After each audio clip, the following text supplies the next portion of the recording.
क्या आप भी यूपीएससी परीक्षा की तैयारी कर रहे हो? तो ये वीडियो आपके लिए है। यहाँ आपको मिलेंगे सटीक तथ्यों पर आधारित करंट अफेयर्स, डीप एनालिसिस और कामयाबी तक पहुंचाने वाली स्ट्रेटेजीज, वो भी बिना समय बर्बाद किए। तो शुरुआत करते हैं। ओवरसीज सिटीजन ऑफ इंडिया यानी ओसीआई योजना की शुरुआत 2005 में नागरिकता अधिनियम 1955 में संशोधन द्वारा की गई थी। इसका उद्देश्य उन प्रवासी भारतीयों को भारत से संस्थागत संबंध प्रदान करना था जो कभी भारत के नागरिक थे या जिनके पूर्वज भारत के नागरिक थे। हालांकि पाकिस्तान और बांग्लादेश के नागरिकों को इससे बाहर रखा गया है।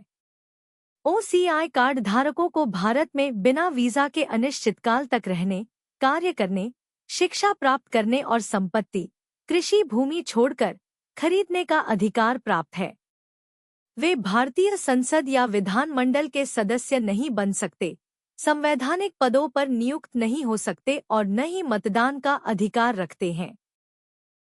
भारत सरकार द्वारा पूर्व में उपयोग किए जा रहे ओसीआई पोर्टल में कई तकनीकी समस्याएं थीं, जैसे दस्तावेज अपलोड में कठिनाई, धीमी प्रोसेसिंग, ट्रैकिंग सिस्टम की कमजोरी और उपयोगकर्ता इंटरफेस की जटिलता।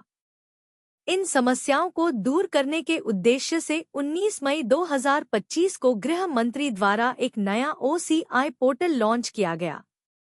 इस नए पोर्टल में डिजिलॉकर और आधार से एकीकरण, बहुभाषी इंटरफेस, चैटबॉट सहायता, एकीकृत भुगतान प्रणाली, बेहतर साइबर सुरक्षा और रियल टाइम एप्लीकेशन ट्रैकिंग जैसी सुविधाएं शामिल की गई हैं। यह डिजिटल इंडिया के लक्ष्यों को आगे बढ़ाने वाला कदम है जो दुनिया भर के भारतीय मूल के नागरिकों से भारत का संबंध सशक्त बनाता है।